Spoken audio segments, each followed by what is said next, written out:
Of course, the flood of '97 drew thousands of people to the riverfront, and many flood watchers came with cameras to get a record of this disaster to look at for years to come. One of the best views of the river came from the observation deck of Cincinnati's tallest building. We sent a camera crew to Carew Tower on March 5th. This is how the riverfront looked on that day, panning from the stadium over toward the businesses along Pete Rose Way.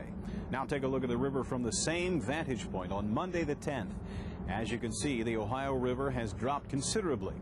But the 10th and 11th of March were not necessarily the days that brought news of joy. On Monday, the Montgomeryan Boathouse on the riverfront was open for business again, but the rowing and fitness center underneath was a mess. Workers determined it would stay closed for up to a month. Meanwhile, the fight against mud continued in rural areas. Gwen Ellis traveled to Neville in Claremont County. That's garbage. Let's get that out. We just set it outside. This is exactly what Mike Christopher fought to prevent. As mayor of Neville, he's tried for the last year to limit flood damage through a FEMA program. Now the information itself is a flood casualty. Here's what the survey looked like. The Christophers passed out surveys to every home. No one in town supported what they did. A $12 million offer from the federal government to buy out the town and move it to higher ground. The one thing you can never play with is Mother Nature. And here she is, you know, and it destroys lives, homes, everything. And it's a shame. Can't protect against it. Move out. Little Bearcat, see it even got up to this level. As village clerk, Carol Christopher says obviously the program wouldn't have been finished in time, but it's possible 26 of the 76 homes could have been moved because they're mobile homes. But no one wanted the help.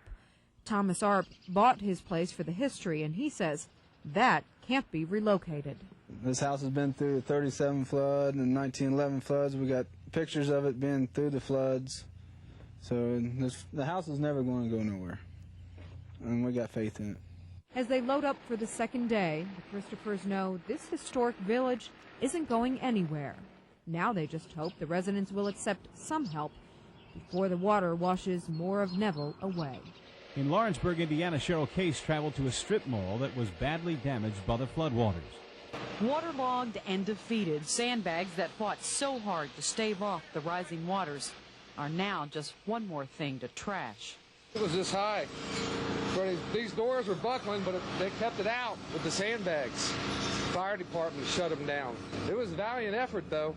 Kroger and the other store owners here lost the battle against the flood of '97 around 4 o'clock Tuesday morning.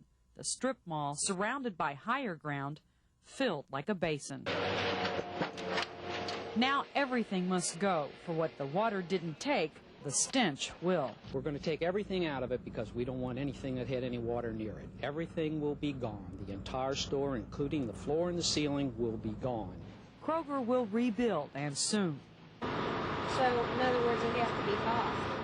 But the future of the smaller businesses is uncertain. Most had little, if any, flood insurance. They didn't think it was needed. But the thing is this store's been here for 19 years and it's never happened. So you get a certain amount of flood insurance, and it's not nearly enough. The business owners in the strip mall say they were completely caught off guard because Lawrenceburg has a flood wall, and no one expected the Ohio River to cause massive flooding here in this area. But that's the problem. It wasn't the Ohio. The culprit was Tanner Creek. Lawrenceburg's a big area, and nobody got flooded but here. Why? Usually have pumps run down to far in there to have water come up the parking lot. No pumps this time, no advance warning. Just had like 6 hours to get out of here, and that was it. On Tuesday, March 11th, Rich Jaffe found drinking water to be a precious commodity in some communities. Married only a couple of months, Tammy and Randy Altman have had their lives turned around by the flood. No longer able to live in their apartment, the Altmans and thousands of others have a desperate desire just to get back to normal. We were excited. We had a party because we had our electric turned on yesterday. I mean, it was like, we're going to celebrate, you know. And it's the simple things that are like keeping us going. So simple things like being able to turn on the tap and drink the water. Exactly. It's not so much what you see in the water that's a concern. Floodwaters can carry a long list of bacteria, viruses, and parasites. Currently in the flood area, there are about 50 water systems asking people to boil their drinking water. While only a few have confirmed contamination, the concern is very real.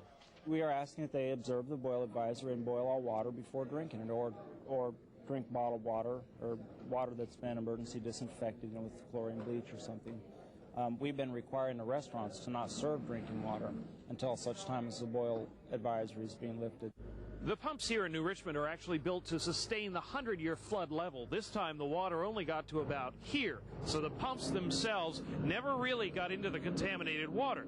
The question for New Richmond now and many other water districts is, did the floodwaters contaminate the aquifer hundreds of feet below? People make baby bottles and make formula and things out of these waters, so we're reaching to a point now where we're trying to find some normalcy in the village and get people's lives back. One of the priorities is to work with the water, make sure that you're giving them the safest water possible. The results of tests taken on New Richmond's well water should be back in the next few days.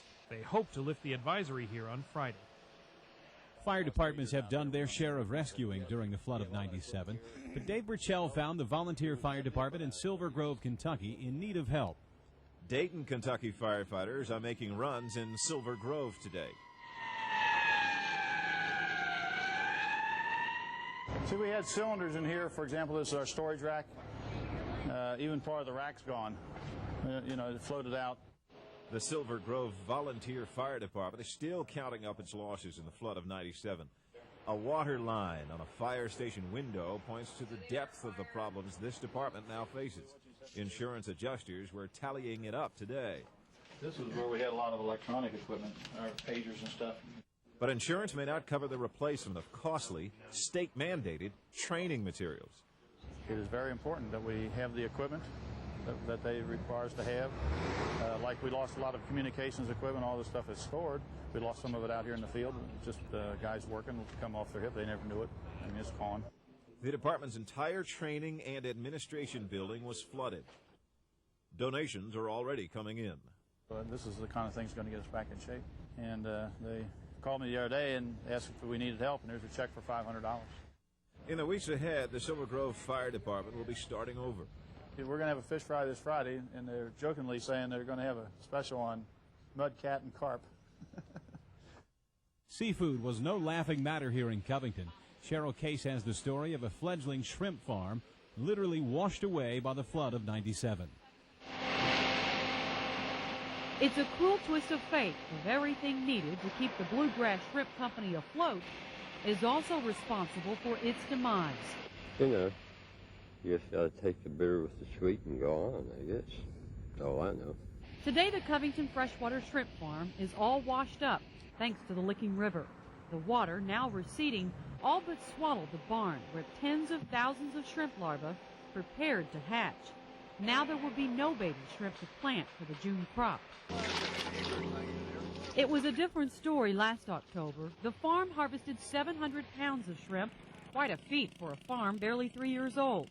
This year, it'll be lucky to have a crop to plant. The ponds have drainage problems now, and the equipment is gone. It's all down probably in the Ohio River, heading to New Orleans, I would say. Not all of the equipment is floating downstream. Much of it, like these shrimp habitats, got trapped between trees. And the Prices say they are still trying to retrieve equipment that got as far away as a mile that way down the river. The total loss hasn't been tallied. It's more than the company will care to count. But Kentucky's shrimp farming industry could pay the ultimate price. This farm was part of a program designed to encourage Kentucky farmers to take on aquaculture. Now it seems the Licking River may have washed that encouragement away. It's all got to be cleaned up and redone and everything else if we, decide to go on with the shrimping.